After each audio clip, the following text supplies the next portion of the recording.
여러분, 이 나라와 민족은 하나님께서 선물로 주신 그러한 은혜인 줄로 믿습니다. 요즘에는요, 대한민국 국민이라는 것이 어느 나라를 가도 자랑스러워요. 그게 이 동남아를 가든 이제는 유럽을 가든 미국을 가든 어떤 데를 가더라도 한국 사람인 것을 자랑할 수 있는 그런 나라가 되었습니다. 신앙적으로 보면 가장 자유롭게 예배를 드릴 수 있는 나라가 되었고, 세계 선교의 사명을 감당하는 가장 귀하게 쓰임받고 있는 나라가 우리나라입니다. 인원수적으로 볼 때는 미국이 제일 많이 선교사를 파송했어요. 그런데 인구 대비 퍼센트별로 치면은 우리나라가 가장 많은 선교사를 퍼센트로 보면 파송하고 있습니다. 이 나라가 더 귀하게 쓰임받게 되기를 우리가 기도하고 우리 자신이 더 하나님 앞에 바르게 서야 될 줄로 믿습니다. 그래서 기독교인들은 어느 나라를 막론하고 충성스러운 사람들이고 나라를 위해서 정말 기도하고 하나님께 영광 돌리는 그런 사람들인 것을 볼 수 있습니다. 성경의 위대한 인물들이 그랬고, 교회사를 보면 교회사 속에서도 위대한 인물들은 다 나라에 충성하는 사람들이었습니다. 대표적으로 보면 모세는 애굽의 공주 아들로 입양이 돼요. 그런데 공주의 아들이라 칭함을 거절하고 그의 백성들과 함께 고난받기를 즐거워했다, 이렇게 성경은 기록하고 있습니다. 에스더는 우리가 잘 아는 것처럼 유다 민족이 몰살될 위기를 맞이했을 때 그는 죽으면 죽으리라, 그런 심정으로 금식하며 기도하다가 그 민족을 살려냅니다. 그것을 지금도 이스라엘 사람들은 부림절이라고 하는 절기를 통해서 여러분 기억하고 있습니다. 우리나라도 일제치하에 있을 때 3.1 운동을 주도했던 사람들이 거의 기독교인들이 많았습니다. 그때는 우리나라 기독교인들이 2% 정도밖에 안 됐어요. 몇 퍼센트요? 2%. 아주 지극히 작은 그런 사람들이 기독교인들이었습니다. 그런데 그 주도했던 33인 중에 16명의 대표가 기독교인들이었어요. 그리고 교회가 그 3.1 운동에 주도적인 역할을 하는 비밀 장소가 되기도 했었습니다. 그래서 일본 사람들이 가장 두려워했던 것이 기독교인들이었고, 그래서 교회를 그렇게 핍박을 했습니다. 공산당도 마찬가지입니다. 6.25 때 가장 많은 핍박을 받았던 종교는 기독교인들이었습니다. 왜냐하면 공산주의는 무신론자들이에요. 신이 없다라고 외치는 자들이에요. 근데 기독교는 뭐라고요? 하나님은 살아계시다. 그렇기 때문에 기독교인들을 그렇게 극렬하게 핍박했던 것을 볼 수 있습니다. 기독교인들은 언제 어디서나 진리 안에 살고 진리를 말하고, 그리고 하나님을 의지해서 정의를 선포하기 때문에 불의한 자들이 지배할 때는 항상 기독교인들이 이렇게 고통을 당했고 고난을 당했던 것을 볼 수 있습니다. 여러분, 지금도 이 나라가 지금 어려운 때라고 그럽니다. 정치적으로는 진영이 분리되어 있고 이념적으로 나눠져 있고, 그다음에 경제적으로는요 다들 어렵다고 합니다. 제가 사업하는 몇몇 분들에게 물어봤더니 좀 어떻습니까? 라고 물어봤더니, 목사님, 지금 코로나 때보다 더 어렵고 힘듭니다, 이렇게 얘기를 하더라고요. 이 어려움, 이 난국을 극복할 수 있는 길은 하나님이 긍휼을 베풀어 주셔야, 하나님이 은혜를 주셔야, 또 좋은 지도자들이 세워져야 이 나라가 바르게 세워지게 될 줄로 믿습니다. 그래서 우리 그리스도인들은 이 나라가 어려울 때 하나님께 나가서 내가 해야 될 일이 무엇이고, 그리고 어떻게 이 나라를 위해서 기도해야 될 것인가를 묻고 그 따라갈 때 하나님께서 이 나라를 고쳐주시고 회복시켜 주실 줄로 믿습니다. 오늘 이 느헤미야서는 우리에게 그런 것을 구체적으로 잘 말씀해 주고 있어요. 느헤미야처럼 하면 우리나라가 하나님의 궁유를 덧입게 되는 것이죠. 느헤미야가 어떻게 했느냐? 첫째는 나라에 관심을 가지고 자기가 해야 될 일을 찾아냈습니다. 느헤미야는 왕의 비서실장 정도 되는 높은 지위에 올라갔습니다. 그런데 그 높은 지위에 올라가서 자기는 평안한 삶을 살았지만 한시라도 그 조국 유다가 어떻게 지내는가를 계속해서 물어보고 그 나라를 위해서, 조국을 위해서 무엇을 해야 될 것인가를 끊임없이 생각했던 자였습니다.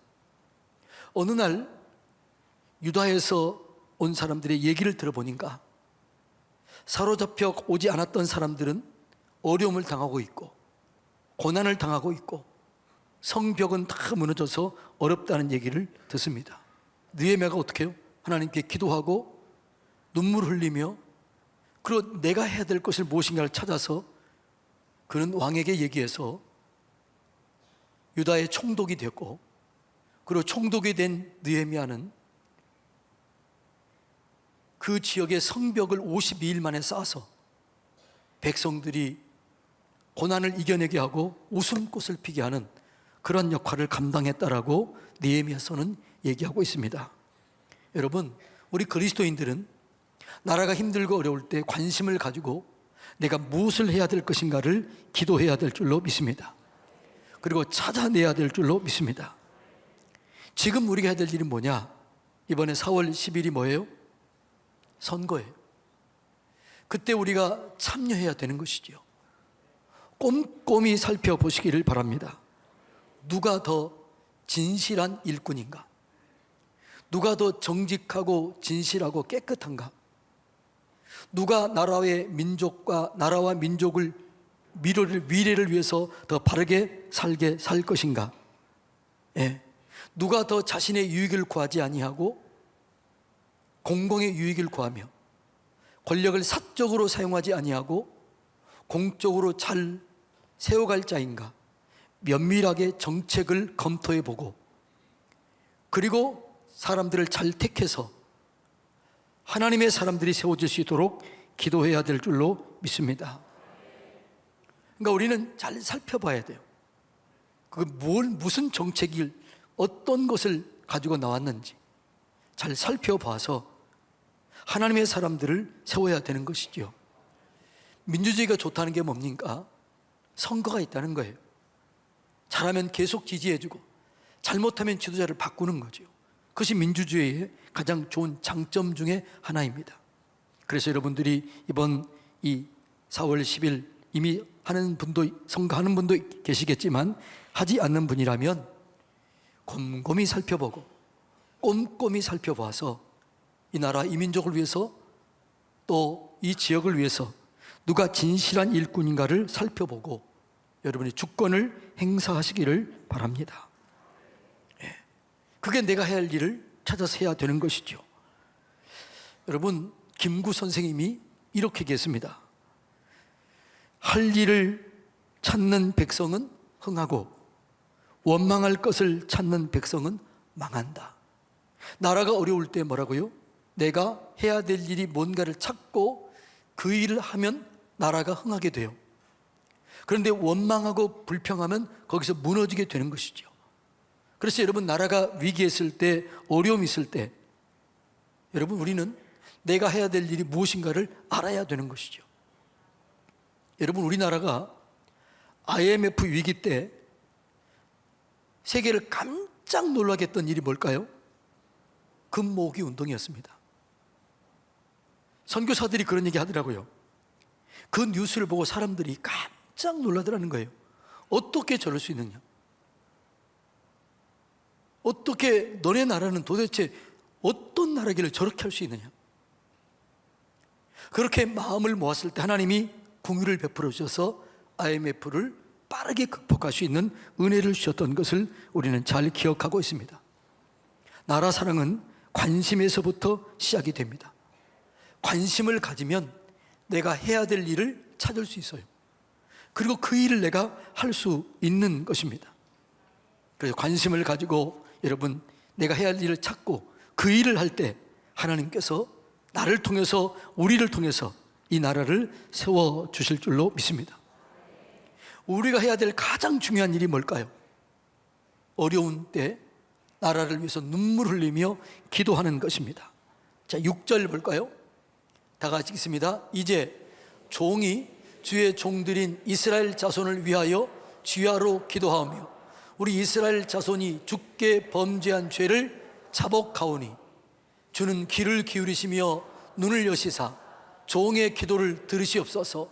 나와 내 아버지 집이 범죄했습니다. 이렇게 얘기합니다.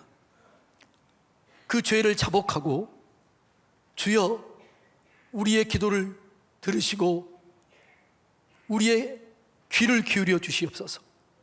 나와 내 아버지 집이 죄를 지었습니다. 이렇게 기도하고 있는 것이죠. 그러니까 느헤미야는 그 나라가 어려움에 처했던 상황을 들었을 때 원망하거나 불평하거나 누구를 탓한 것이 아니고 뭐라고 그래요? 하나님, 우리를 불쌍히 여겨 주시옵소서. 나와 내 아버지 집이 잘못했습니다. 그러니까 모든 문제를 다른 사람에게 돌리지 않았다는 거죠. 내가 잘못했습니다. 우리 아버지 집이 잘못했습니다. 여러분, 문제를 내게서 찾을 때 해결책이 쉽게 풀어지게 됩니다. 나라의 문제도 마찬가지예요. 내가 해서 문제를 찾고 내가 잘못했다는 것을 깨달을 때 하나님께서 그 나의 기도를 들으시고 회복시켜 주실 줄로 믿습니다. 근데 요즘에 우리나라가요, 이렇게 극단적으로 분리된 적이 없습니다. 이념적으로, 진영으로 나눠진 적이 없어요. 그런데 가만히 보면 우리 그리스도인들이, 성도들이 더 극단 그 중간에 서 있는 경향들이 오히려 더 있는 것 같아요. 여러분, 예수님은 예수님의 제자들을 보면 그 중에서 극단적인 두 부류가 있었습니다. 하나는 누구예요? 친로마주의자. 그게 누구였습니까? 세리, 마태였습니다. 그런데 반대로 반로마주의, 열심당원, 그 사람이 누구였어요? 시몬이었습니다. 극과 극이 예수님의 제자였습니다. 이 말은 무슨 말이에요? 다 예수님이 품었다는 거예요. 다 받아들였다는 거지요. 예수님 안에서는 하나가 되었습니다. 이 나라가 극단적으로 여러분 나누어지고 있을 때 이 문제를 푸는 길은 예수님의 사랑밖에 없습니다.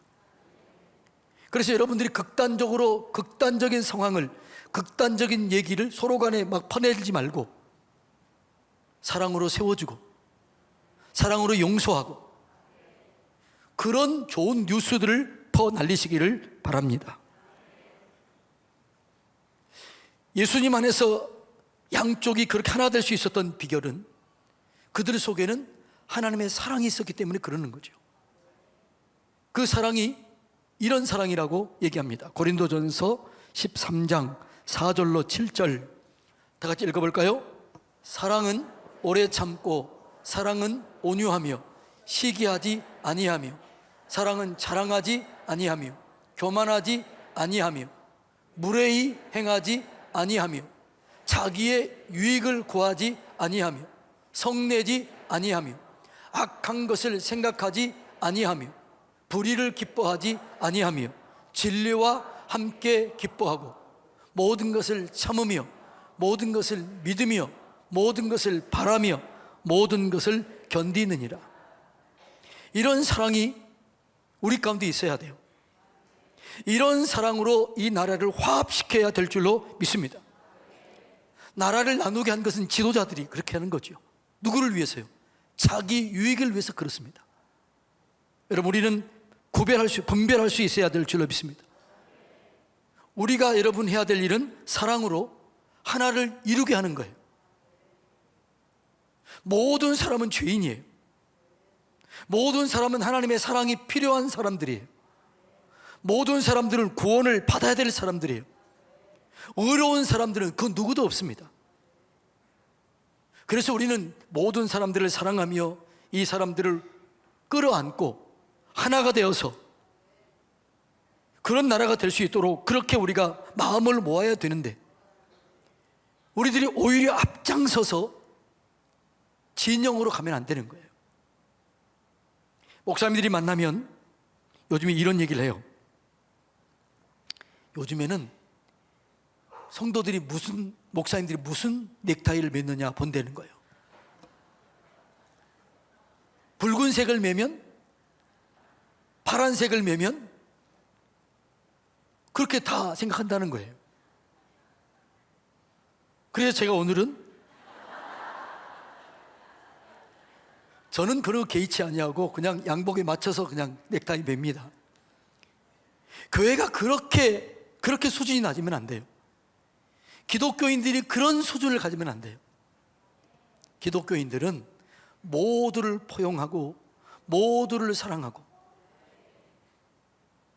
그렇게 해야 이게 기독교인이에요. 교회가 그래야 될 줄로 믿습니다. 그것이 기독교인들이 해야 될 일인 것이지요.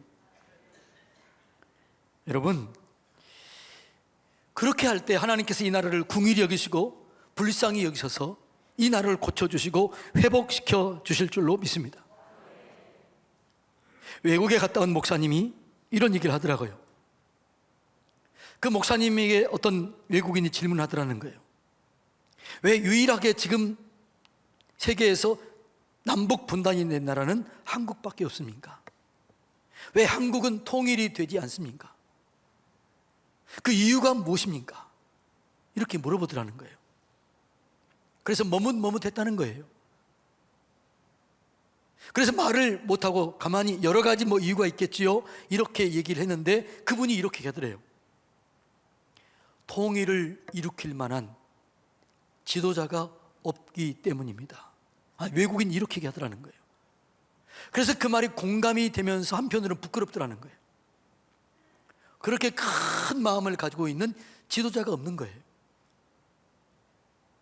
그렇게 큰 마음을 가지고 있는 지도자가 생겨지게 되면 이 나라는 남북에 통일되어서 세계 역사를 주도하게 될 줄로 믿습니다. 골드만삭스라고 하는 유명한 곳이 있는데 거기서 이런 예측을 내놨어요. 남과 북이 통일되면 2050년이 되면 이 나라 대한민국은 세계 경제 대국 2위가 된다는 거예요. 뭐가 되면요?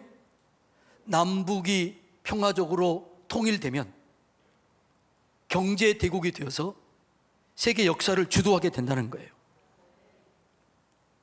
그런데 그 큰 인물, 어디서 그런 인물을 키워내야 돼요? 교회에서 그런 인물을 키워내야 될 줄로 믿습니다. 저는 우리 교회에서 그런 인물들을 키워내고 통일의 지도자, 미래의 지도자, 큰 인물들을 우리 교회에서 키워내야 될 줄로 믿습니다. 저는 우리 서산성결교회에서 그런 위대한 인물들이 나오게 되기를 축복합니다. 그래서 여러분, 나라가 힘들고 어려울 때 누구 탓하지 말고 원망 불평하지 아니하고 다 내 탓이다, 내 문제다, 그리고 기도할 때 하나님께서 이 나라를 궁휼히 여기시고 불쌍히 여기셔서 이 나라를 다시 회복시켜 주실 줄로 믿습니다. 그리고 느헤미야는 그리고 나라가 어렵다는 얘기를 듣고 눈물로 금식하며 회개하며 기도했다라고 말하고 있습니다.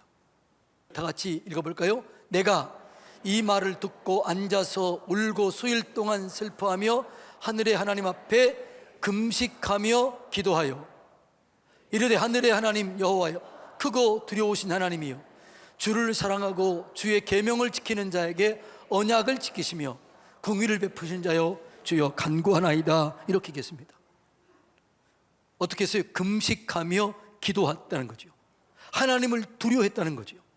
사람을 의지하지 아니하고 하나님을 두려워하며 하나님께 금식하며 기도했다는 거죠. 스코틀랜드를 구원했던 존 낙스 목사님은 이렇게 얘기했습니다. 기도하는 한 사람은 기도하지 않는 한 민족보다 강하다. 따라서 해볼까요? 기도하는 한 사람은 기도하지 않는 한 민족보다 강하다. 그러니까 한 사람이 정말 바르게 기도하면 나라가 살고 지역이 살고 가정이 살고 가문이 살고 교회가 살게 될 줄로 믿습니다. 왜 나라가 무너지느냐? 왜 지역이 무너지느냐? 왜 가정이 무너지느냐? 왜 교회가 무너지느냐? 그것은 진심으로 기도하지 않는 사람이기 때문인 거예요. 기도하는 사람이 없으면 그 무너지는 거예요. 성경은 이렇게 얘기합니다. 에스겔서 22장 30절로 31절 다 같이 읽어볼까요? 이 땅을 위하여 성을 쌓으며 성 무너진 데를 막아서서 나로 하여금 멸하지 못하게 할 사람을 내가 그 가운데서 찾다가 찾지 못했으면 뭐라고요? 내가 무너진 데를 막아서서 나로 하여금 멸하지 못하게 할 사람, 그렇게 기도할 사람을 찾다가 찾지 못하였으므로 그 다음에요, 내가 내 분노를 그들 위에 쏟으며 내 진노의 불로 멸하여 그들 행위대로 그 머리에 보응하게 하였느니라. 아무리 행위가 악하고 행위가 하나님 심판을 받을 만하다 할지라도 무너진 성을 내가 기도하고 하나님께 나와서 떠받쳐 기도하면 하나님이 살리겠다는 거예요. 하나님 보류하겠다는 거죠. 이런 사람이 없으면 망하겠다는 거죠. 우리가 이런 사람이 되어야 될 줄로 믿습니다. 그래서 하나님은 얘기해요. 회개하고 돌이켜 기도하면 내가 고칠 것이다. 역대하 7장 14절 다 같이 읽어볼까요? 내 이름으로 일컫는 내 백성이 그들의 악한 길에서 떠나 스스로 낮추고 기도하여 내 얼굴을 찾으며 내가 하늘에서 듣고 그들의 죄를 사하고 그들의 땅을 고칠지라. 아멘. 주님 전에 나와서 어떻게 해요? 내가 잘못했습니다. 우리가 잘못했습니다. 문제는 내게 있습니다. 그리고 돌이켜 회개하면 하나님이 그 땅을 고쳐서 회복시키겠다는 거지요.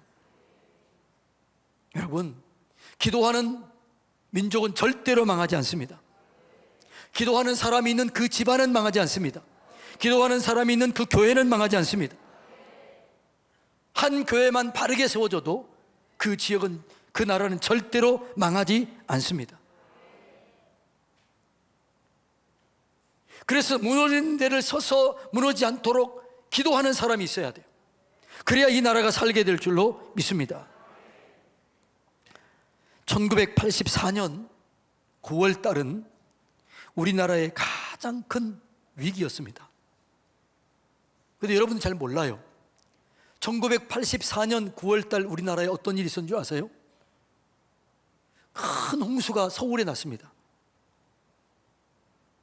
그리고 그 홍수 때문에 한강 뚝이 터져서 성내동, 풍납동 이쪽 지역이 완전히 물바다가 됐습니다.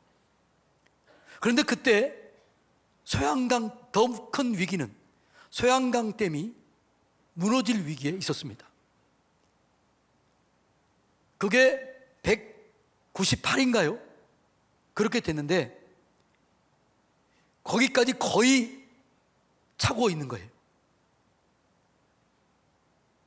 그리고 춘천 지역에는 대피하라고 하는 그런 얘기까지 들린 거 있습니다. 아는 사람은 그렇게 알게 된 거지요. 조금만 비가 더 오면 이제 소양댐이 무너지는 거예요. 하나님, 이 나라를 긍휼히 여겨 주시옵소서. 비가 조금만 오면 이 댐이 무너지면 전부 다 이 나라는, 이 수도가 망하게 됩니다. 간절히 울면서 기도했더니 본인도 깜짝 놀랐다는 거죠. 그 기도가 끝난 다음에 갑자기 그냥 폭풍이 쏴 하면서 그냥 몰아치면서 그 검은 구름을, 그 비구름을 완전히 몰아서 북쪽으로 몰아가더라는 거죠. 그리고 비가 그쳤다는 거죠. 이런 얘기를 아무도 몰라요. 그 한 사람의 기도, 그 한 사람의 기도가 나라를 살린 겁니다. 기도하는 한 사람만 있어도 나라가 살게 되는 거죠. 그것이 기도의 능력인 줄로 믿습니다.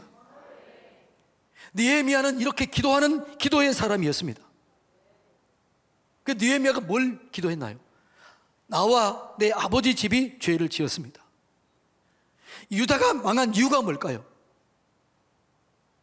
예레미야가 바벨론 포로로 잡혀간 이스라엘 백성들에게 남긴 것이 열왕기 상하입니다.